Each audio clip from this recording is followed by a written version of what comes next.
नमस्ते बच्चों। आज हम हिंदी में पाठ 7 क्या तुम जानते हो ये तुमसे प्रश्न पूछा गया है कि तुम्हें जानकारी देने वाले हैं और उसके बारे में तुम्हें पता है क्या, ये तुमसे पूछा गया है। तुम नहीं जानते रहेंगे इसलिए तुमको यहाँ पर जानकारी दी गई है, तो हम ये पढ़ने वाले हैं। तो यहाँ पे पहला दिया है, जैसे तुम केबीसी में देखते हो कि कितने सारे प्रश्न होते हैं जिन्हें हमें पता भी नहीं है, जिनकी जानकारी हमें रहती भी नहीं है और उनके उत्तर भी हमको मिल जाते हैं और प्रश्न के रूप में भी हमको समझ में आ जाता है। तो अभी देखो यहाँ पे लिखा है कि मनुष्य का दायां पैर बाएं पैर की अपेक्षा लंबा होता है। देखो अपने को पता है क्या, अपने दो पैर है। हाँ, एक है दाया यानी दाहिना पैर और बाया यानी उल्टे हाथ वाला पैर। समझ में आया? दाया और बाया।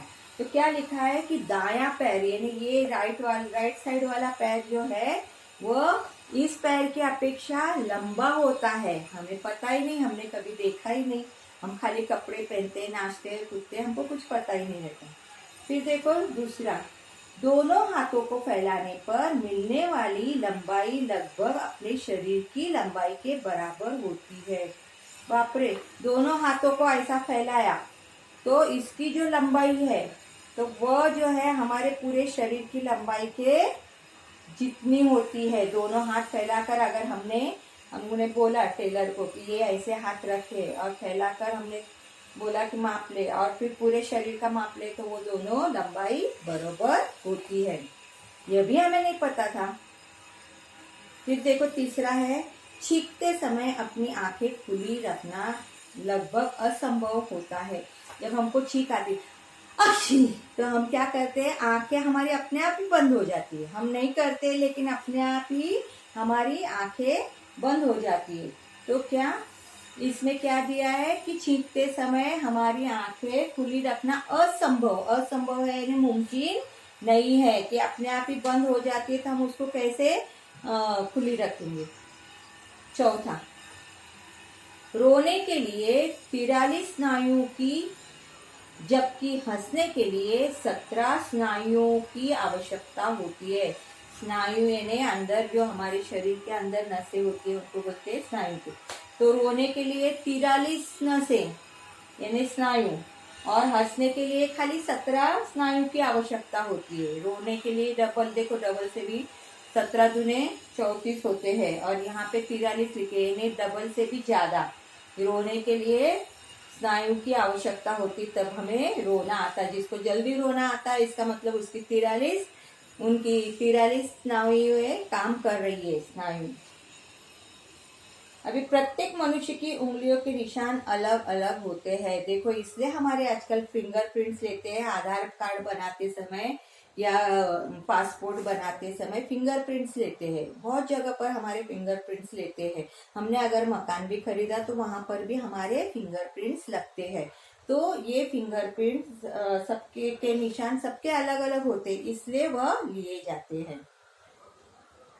स्वस्थ व्यक्ति 24 घंटे में लगभग 23,000 बार सांस लेता है। स्वस्थ यानी जिसे कोई रोग नहीं है, जो तंदुरुस्त है, अच्छा है, हट्टा कट्टा भी है, अच्छा भी है, हट्टा कट्टा नहीं भी रहे तो भी वह अच्छा है, उसे कोई बीमारी नहीं है, तो वह 24 घंटे में 23,000 सांस लेता है। हम कभी गिनते हैं सांस को? गिनते हैं? नहीं गिनते हम, अपने आप ही हमारी सांसें चलते रहती है। अब लिखा है 10:10 के समय पर घड़ी की 3 सुइयां और सभी अंक दिखाई देते हैं। देखो अभी ये घड़ी के बारे में दिया है। 10:10 पर घड़ी की तीनों सुइयां यानी सेकेंड की सुई, मिनट्स की सुई और एक एकदम छोटी वाली सुई रहती है और घंटे की सुई जो रहती है वो। तो ये तीनों सुइयां जब 10:10 के समय घड़ी की तीनों सुइयां और सभी अंक दिखाई देते हैं, यानी तीनों सुइयां भी दिखाई देती है और सभी अंक जो घड़ी में लगे हुए रहते हैं 1 2 3 4 1 2 3 4 वो सब हमें दिखाई देते हैं। चूहा लगभग 50 फीट ऊंचाई से कूदता है। बाप रे, चूहा कहाँ से कूदता है? 50 फीट ऊंचाई से कूदता है।